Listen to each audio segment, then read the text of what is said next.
Good morning, everyone. It's Sunday, June 21st, or Father's Day. I'm Lily Wu. And I'm Blake Smith. Welcome to Good Morning Kansas, or the first day of summer. Yeah, it starts at 11:39 this morning. It's going to feel like it later on today. In fact, we're talking about temperatures again into the upper 90s to around 100 degrees. But we have a partly cloudy sky out there. In fact, nothing but sunshine in western Kansas right now. Let me give you a live look there using our Garden City camera, our Emprise Bank KAKE cam, and you can see that we do have a mainly clear sky across western Kansas right now. It'll stay that way for you folks through the afternoon. Here in Wichita right now, a mainly clear sky as well. A live look downtown from the Emprise Bank KAKE cam. We are tracking a couple of storms, though, outside of KAKE land. You can see all of Kansas is high and dry right now, but these storms into the central portion of Nebraska are working their way off to the east and the southeast. Is it possible that a few of these could work their way into north central Kansas or northeast Kansas later on this morning? Yes. In fact, we are tracking one over by Scotts Bluff that will continue to work its way off to the southeast. This has by far been the more consistent severe storm, so we'll keep our eye on it, but the chance is pretty slim that it will actually make it all the way down to our state. 77 right now for Hutchinson, at 73 in Wichita, the same in Winfield. We're still into the 60s, though, over by Goodland at 63 and at 69 degrees in Garden City. As we head toward the afternoon, a fast warm-up, 88 degrees at noon, 96 for an afternoon high. I think we'll be dry here in Wichita, but we do have a few chances for storms on the planner. I'll show that to you coming up in just a few minutes. Lily? Thank you, Blake. Breaking news from overnight, a pair of shootings in South Wichita sent victims to the hospital. Police were called to two separate scenes around 3:30 this morning. Police don't believe they are related. The first one happened in the 1500 block of East Del Mar. That's near Hydraulic and I-135. Police found a teenage boy with a possible gunshot wound to the leg. The 17-year-old was rushed to a hospital but is in stable condition. The other incident happened at 3:16 a.m. at Marion and Washington. That's near Pawnee and Broadway. Police were initially called out to a report of a shooting, but found a 22-year-old man with multiple stab wounds.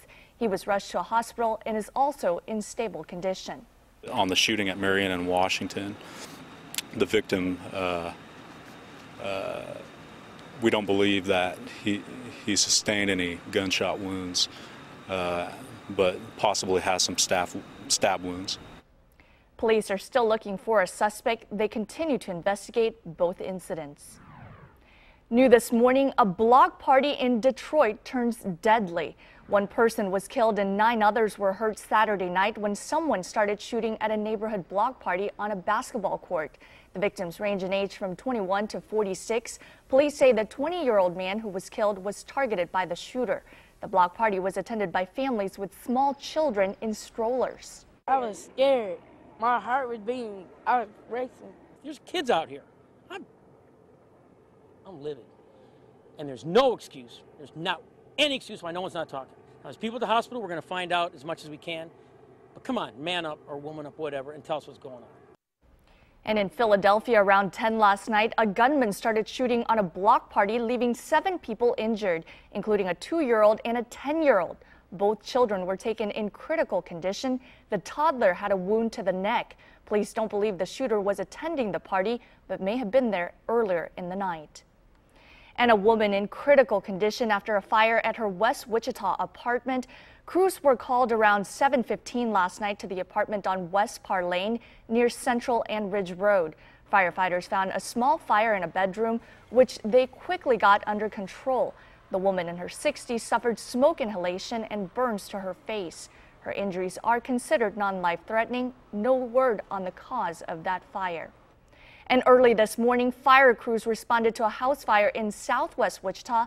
It happened in the 1600 block of South Gibson Street near 31st and Seneca.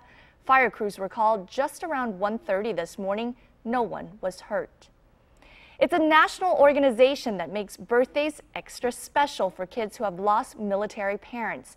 A Wichita girl was sent 2 big boxes filled with 13 gifts for her 13th birthday. KAKE's Monica Castro attended the party with the big reveal.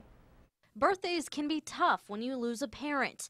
Amanda Sanchez lost her dad in 2007 while he was on active duty. Through A Soldier's Child, her birthday isn't forgotten. Every year, a box like this is sent to Amanda's door, each gift hand-selected just for her birthday. I am getting a present. It kind of feels like I'm getting a present from my dad. It just really touches my heart. It kind of makes it like my son's not really gone, like he's just still serving in Iraq or someplace else. And of course, lots of excitement when the moment finally arrives for Amanda to open the boxes. Oh, wow.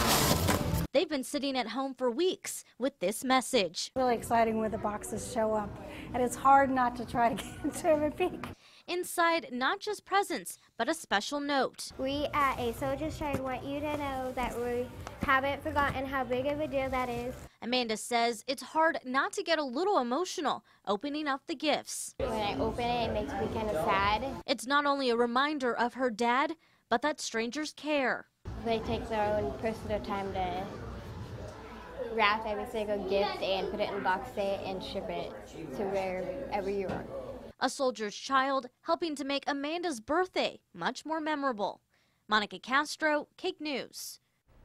The nonprofit organization sends gifts until the child turns 18. Happy Father's Day to our viewers out there. We asked you to submit your photos of your dads, and we begin with multimedia journalist Monica Castro with her dad right here. And then we have photojournalist Isaiah Eldridge with his dad and his sister. And this is GMK Saturday meteorologist Tanner Swift and his kiddos. Good morning, Tanner. And our weekend producer Stephanie Fredrickson with her dad right here. He just retired not too long ago. And last but not least, Collins McDonald, who is the man behind cutting the video for GMK Weekends. This is his dad and his daughter. Happy Father's Day to all of you.